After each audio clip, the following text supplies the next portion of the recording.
Audiobook Summary and Analyzing Best-Selling Book 12 Rules for Life by Jordan B. Peterson. Chapter 1. Practical Advice to Help Guide You Down the Bumpy Road of Life. In the story of Pinocchio, a little puppet gets his wish. He loses the strings that had been used to control his life, and gets the opportunity to be a real, independent boy. But what Pinocchio didn't realize was that this also meant coping with all the dangers of real life, as well as the painful lessons to be learned through honesty, friendship, and family. Classic stories like Pinocchio, as well as many other popular myths, fairy tales, and religious parables, all portray the task of finding meaning in life as a balancing act between order and chaos, the familiar and the exotic, or security and adventure. People continue passing on and rereading historical texts, along with the works of philosophers such as Socrates and Aristotle, because we yearn for universal values and rules to give our lives meaning. And these are the themes that author Jordan B. Peterson has taken into consideration when making a new list of 12 such values to help modern people through today's chaotic times. Chapter 2. Hierarchies are a common facet of life in societies around the world, so give yourself an advantage with good posture. You've probably heard of the phrase, the pecking order, right? But do you know where it originated?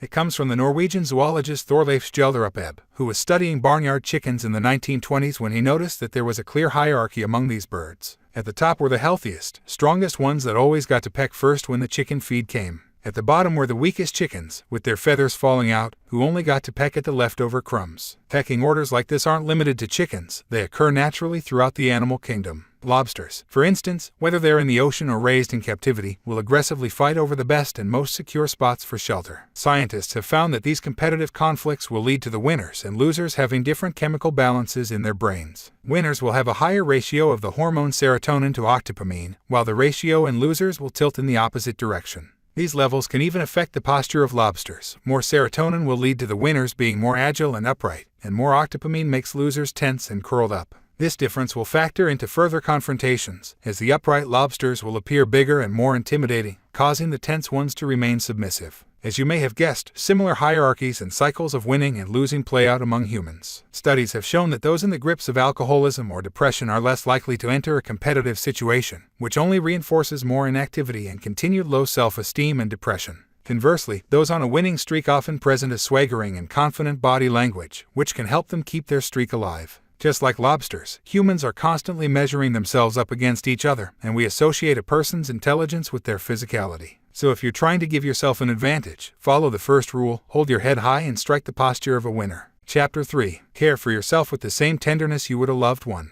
If your dog was sick and the vet prescribed it medication, you wouldn't second-guess the doctor and leave the prescription unfilled, would you? And yet, 1/3 of people ignore the medical prescriptions they're given by doctors, which begs the question, why do we take better care of our pets than ourselves? Part of the reason is that, because we're always conscious of our own flaws, we feel self-loathing, which, in turn, can lead to unnecessary self-punishment and a sense that we're unworthy of feeling good. Thus, we take better care of others than ourselves. This belief that we're unworthy goes at least as far back as the story of Adam and Eve being exiled from the Garden of Eden. In this metaphorical tale, Adam and Eve represent all human beings, and they're tricked into eating the forbidden apple of knowledge by an evil serpent. By following the advice of the snake, humans are seen as being forever corrupted with wickedness. While the story of the Garden of Eden makes us self-conscious about this dark side within ourselves and can reinforce the sense that we don't deserve good things, it can also be read another way. It's not just us, but the whole world that is corrupted. The humans and the serpent of the garden can be seen as the entire world's natural mix of order and chaos. This duality of nature can also be seen in Eastern philosophy as well, and represented in the two sides of the yin-yang symbol. There's a light and a dark side, yet both sides contain a portion of the other within them, and neither can exist without the other.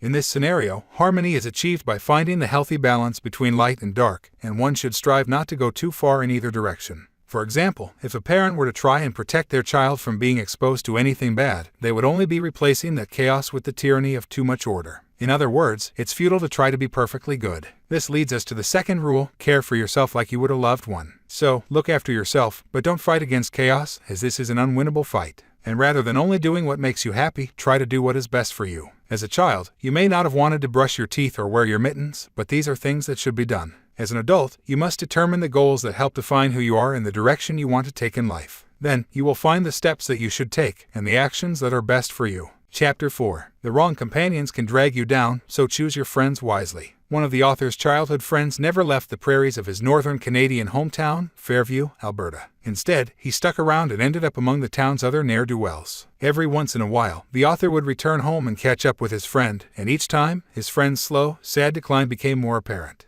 What was once youthful potential became aging resentment. For the author, it became clear that those ne'er-do-wells were bringing his friend down and holding him back in life. And this is something that can happen to anyone anywhere. In a workplace setting, a similar dynamic can play out when an underachiever is put into a team of high performers. The manager might think that this will result in the problematic employee picking up good habits from the others. But studies have shown that the opposite is more likely to happen, and the bad habits will start to spread and bring down everyone's performance. This is why the third rule is to make sure you surround yourself with supportive friends, as these are the kinds of friendships that can bring about positive change. Being picky about your friends is a smart move and is not selfish or snobby. Supportive and encouraging friendships run both ways. When you need a boost, they'll be there for you, and if your friend needs help to rebound from a setback or make an improvement, you'll be there for them. This dynamic can encourage individual success and, as part of a team, it can lead to great social accomplishments. When the author left Fairview for college, he joined a group of like-minded individuals who helped each other in their studies and in many other accomplishments, such as creating a newspaper and running a successful student union.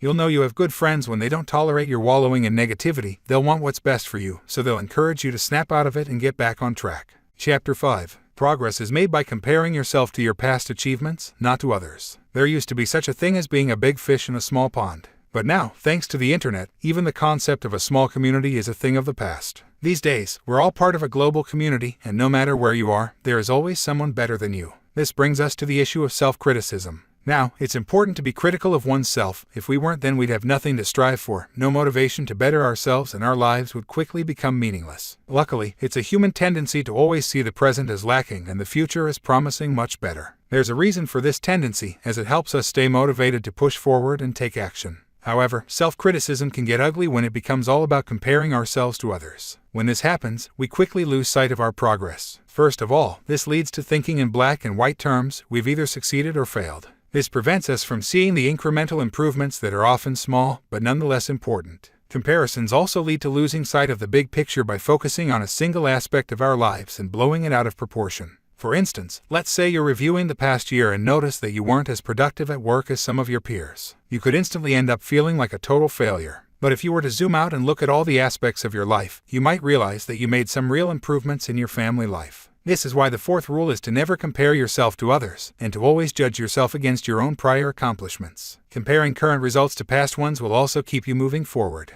If you start to think that you're always winning, this is a red flag that you need to do a better job of taking risks and giving yourself challenging goals. When checking in on your progress, think of yourself as a home inspector. This means looking at things from top to bottom and categorizing every problem. Is it a cosmetic or a structural fault? Before you can give a stamp of approval, make a list of things that need to be improved. This detailed approach is likely to keep you so busy on yourself that you'll be unconcerned with how you stack up against others. Chapter 6. It is a parent's duty to raise a responsible and kind child. If you've ever seen parents ignoring a child who's wreaking havoc, you may have wondered, are they just bad parents or are they being clever by allowing the child to tire himself out? Approaches to child rearing have changed over the years, often as a result of the age-old nature versus nurture debate, and differing opinions about the kinds of instincts we're born with. In the 18th century, there was a popular belief championed by the philosopher Jean-Jacques Rousseau that suggested our prehistoric ancestors were sweet, gentle, and childlike. They blamed our history of war and violence on the corrupting influence civilization has had on us. But nowadays, we have a clearer understanding of the fact that people are indeed born with aggressive instincts, and must learn how to become kinder, gentler, more civilized adults. After all, you likely remember how vicious kids on a playground can get. Most workplaces are a picture of tranquility in comparison. According to the author, it's really up to parents to make sure their naturally aggressive youngster learns how to be a well-adjusted adult. Which brings us to the fifth rule: parents need to be more than a friend, they need to raise a responsible and likable human being. This can be a challenge since no one likes being the bad guy. But children are aggressive because they have the natural instinct to push boundaries so they can find out where society's lines are drawn. So a parent must be firm and decisive in drawing those lines. While this may not sound like fun, think of it this way: if they don't learn these things from a loving, understanding parent, they'll learn it later on in a way that's sure to involve less love and understanding. So let's look at 3 key methods for good parenting. The first is to limit the rules. Too many rules lead to frustrated kids who are constantly hitting barriers. So limit things to a few basic, easy-to-understand principles, such as don't bite, kick, or hit anyone unless in self-defense. The second is to use the minimum necessary force. Effective and fair discipline can only be applied when consequences are made clear. The punishment also needs to fit the crime, which means it should only be as severe as necessary for a child to learn not to break the rule again. Sometimes a disappointed look is all that's needed, other times it might be a week without video games. The third is to come in pairs. Children are clever and will try to get their way by playing one parent against the other, so a unified front is important. Also, every parent makes mistakes, but if you have a supportive partner, you'll be likelier to notice and catch those mistakes. Chapter 7. The world is filled with injustices, but we should not blame others for our lot in life. There's no point in mincing words. The world is full of challenges and suffering, but this isn't cause for despair. Nevertheless, many people throughout the ages have seen life as so cruel and unfair that drastic responses are justified. The Russian author Leo Tolstoy saw existence as so absurdly unjust that he suggested there were only 4 valid responses: childlike ignorance, hedonistic pleasure, suicide, or struggling on despite it all. Tolstoy analyzed these positions in his essay A Confession and concluded that the most honest response was suicide, while struggling on was a sign of his weak inability to take the appropriate action. Others have responded in a similar fashion, yet decided to take other lives along with their own, in acts known as murder-suicides, such as the Sandy Hook or Columbine school shootings. In June of 2016, there had been 1,000 shootings in the United States over the preceding 1,260 days, in which someone had killed 4 or more people before, in many cases, shooting themselves. But despite Tolstoy's bleak worldview, and no matter how much you've suffered or however cruel and unjust you find life to be, you shouldn't blame the world.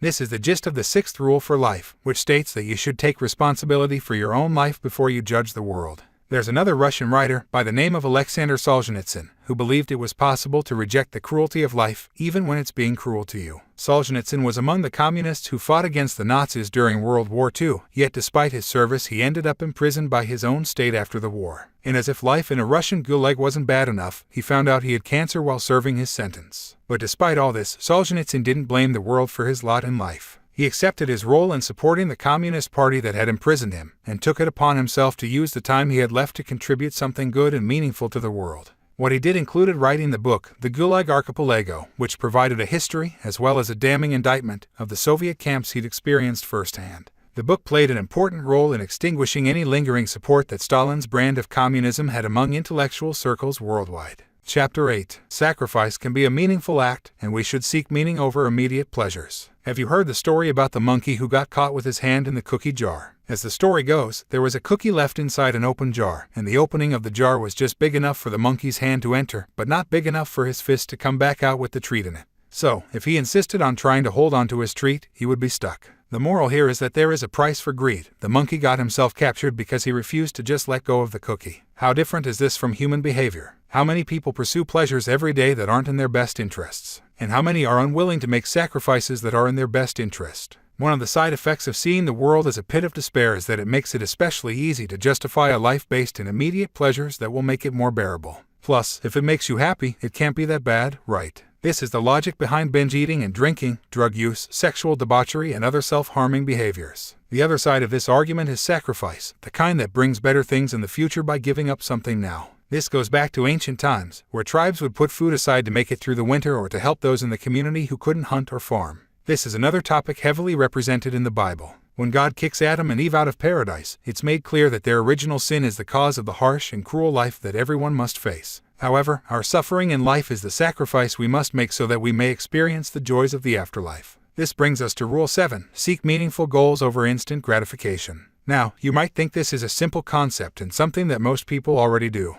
After all, we sacrifice our time to go to work and put in hard hours now so that we can take a vacation later on or relax on a beach in the summer. But this goes deeper than sacrificing for your personal gain. There are big and small things we can sacrifice for the greater good, and the bigger the sacrifice, the more rewarding it can be. It can help to think of the lotus flower. This plant starts its life at the bottom of a lake, and inch by inch it escapes the darkness until it breaks through the surface of the water and blossoms in the sun's rays. In other words, stick with something and be ready to make sacrifices to reach your goal, and you will be rewarded. Chapter 9. Lies are a common tool of self-deception, but we should strive toward truthful living. The German philosopher Friedrich Nietzsche believed that you could measure the strength of a person's spirit based upon how much undiluted truth they can tolerate. While truth is often considered a valuable commodity in our culture, we nevertheless tell lies all the time. One of the main reasons for lying to ourselves and to others is to get what we think we want. The Austrian psychologist Alfred Adler called these life lies, and they're characterized as the things we'll do and say to turn a poorly thought-out goal into a reality. For example, you might picture your retirement as taking place on a secluded beach in Mexico with an infinite supply of margaritas. This kind of goal can be so attractive that you'll continue fooling yourself into thinking it's possible, even as events pile up that make it increasingly far-fetched. You could even develop allergies to sun, sand, and booze, but continue lying to yourself about this perfect plan, even though it's not really a plan at all, since you haven't identified any concrete steps that could potentially make it a reality. These kinds of delusions often go hand in hand with our ability to fool ourselves into thinking we already know everything we need to know. This is an especially foolish perspective to have, since it shuts off our natural desire to learn and grow. But worse, and far more evil, things can happen when you're living a life lie and unwilling to recognize the truth. In John Milton's epic poem, Paradise Lost, Lucifer is portrayed as a reasonable character, but one who becomes too proud and enamored with his talents, so much so that he and his followers are kicked out of heaven for daring to challenge God's ultimate truth. This sets up rule number 8, stop lying and be truthful. You don't need to give up each one of your ambitious goals, but you should be flexible so that your goals are realistic and reflect the truth. So, as your understanding and worldview changes, so should your goals. And if your life is off track, it might be time to challenge the current truth you're following, the one that has you feeling weak, rejected, or worthless, and reaffirm your personal truth so that you can get back on the right track. Chapter 10. Conversations are an opportunity to learn and grow, not compete. Thousands of years after his death, the ancient philosopher Socrates is still considered one of the wisest men who ever lived. One of the reasons for this is his belief that the only thing he was certain of was that he knew nothing, and this was a driving force in his conversations and his openness to learn. When you engage in genuine conversation, it should be a similar process to thinking. Thinking things over is essentially listening to yourself as you explore two sides of an issue. So, in a way, you're creating your own internal dialogue, which can be difficult since you need to accurately represent both sides while also remaining objective in your conclusion. This is one big reason why people talk to each other, so that they can more easily present the two sides of an issue and come to a conclusion.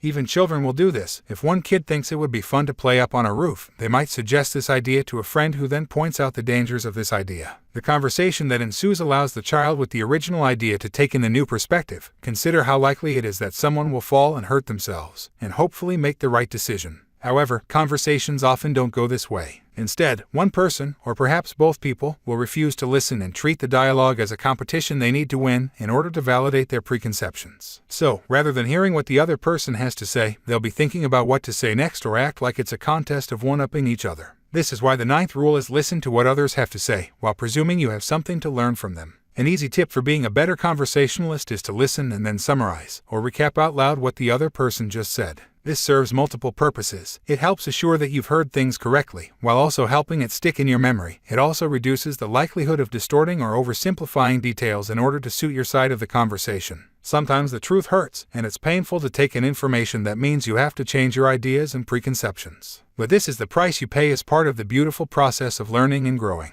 Chapter 11. The complexity of life should be confronted with clear and precise language. Life truly is an enormous and complicated tapestry, and yet we tend only to see the isolated parts we need to see. If you're walking along and see an apple on the ground, you probably don't think of the branch, tree, roots, and soil that were all connected before it fell. The reason is that we tend only to recognize or pay attention to the things that are either useful to us or stand in our way. The apple catches our attention because it represents food and sustenance. But we don't consider the tree and the soil because they are of no use for satisfying our needs. Of course, we can't be thinking of everything all the time. The world is far too complex for that, so the mind simplifies things and makes it easier for us to get on with our lives. However, every once in a while, something can happen to shatter our conception of the world and make things seem chaotic. This is why Rule 10 is extremely important. Use precise language. How does this help? Well, think of the word car. You know what a car is, right? It's a vehicle that gets you from point A to point B, but when this vehicle breaks down halfway between A and B, do you know the precise ways in which a car works? Can you pop the hood and fix this piece of complex machinery? There's a good chance that when your car breaks down, you feel primal urges to curse and maybe even kick the car for not being such a simple thing anymore. This is what happens when things get complex and chaotic. So in order to recover, you must re-establish order by clearly and precisely explaining what went wrong.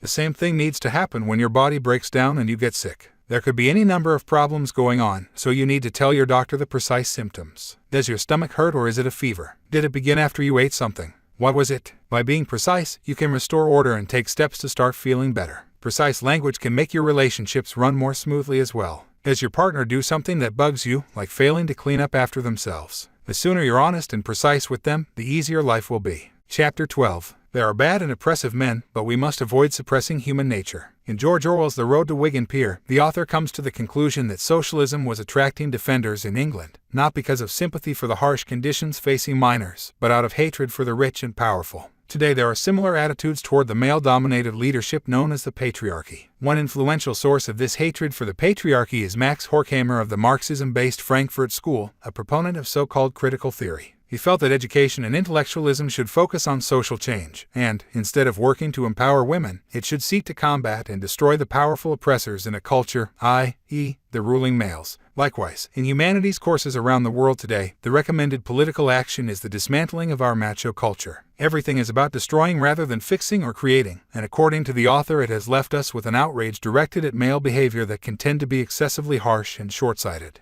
For example, many male students are regularly confronted with hostile accusations of being part of the patriarchy, but the path of righteous change shouldn't involve treating every man as a potential sex offender. While it's true that many men have behaved deplorably, the author argues that men have also used their naturally aggressive attitudes for good, like engaging in healthy competition, exploring dangerous areas, and making much-needed progress. It reminds the author of skateboarders. Outside some of the buildings on the University of Toronto campus, there were amazing skateboarders showing off admirable fearlessness and a willingness to embrace danger. But then, city officials decided to prohibit skateboarding on the campus. Which brings us to rule number 11, don't bother young people skateboarding. We can't establish rules that go against the very nature of who we are as people. Our rules should definitely protect us, but they shouldn't do so in a way that suppresses the good qualities in people. We've actually seen a fairly good fictionalized account of what can happen when men are stripped of their masculinity. As the story in Fight Club shows us, aggression can then become a forbidden fruit that manifests itself in fascist tendencies. Another, real-world reaction to emasculation is the current resurgence of right-wing politics. The truth is, women don't want boys to grow up without a chance to learn things for themselves and be independent.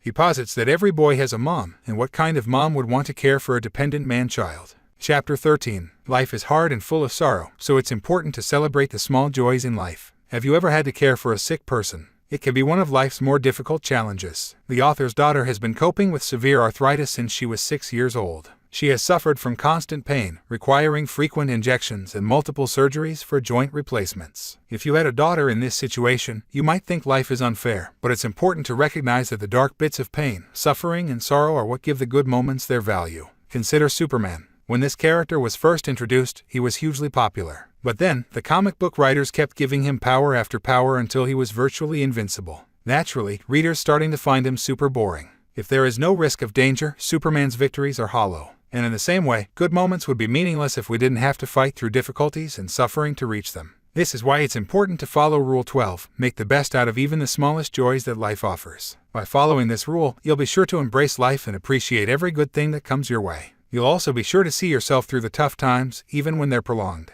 After years of pain and discomfort, the author's daughter eventually found a new physiotherapist who helped her find greater mobility, a fair amount of normality, and a lot less pain. There may be further complications down the road, but they're both happy to enjoy the improvements for as long as they last. This is the best attitude to have. It's the kind that makes you take your time to stop and pet a cat when you cross one on the sidewalk. Remember, there is no day without the darkness of night, just as there's no order without chaos. There is suffering in life, but it's also what gives meaning to our perseverance and makes the moments of peace so rewarding. Conclusion. Navigating through life is a constant struggle filled with trials and tribulations, and if there's any guarantee in life, it's that there will likely be more troubles around the corner. But there is also beauty and joy to be found, however fleeting these moments may be. All you can do is try your best, be honest and truthful, and avoid being selfish and prideful. It's also important to take responsibility for your own lot in life, and not blame the world or others for your shortcomings. Ultimately, it is only you who can improve your life. Ask yourself, how was I wrong? You may not like the answer, but this is a way to keep improving and stay truthful. By asking yourself this question on a regular basis, you'll be able to enjoy the satisfaction of making progress every day as you keep striving to be a better human being.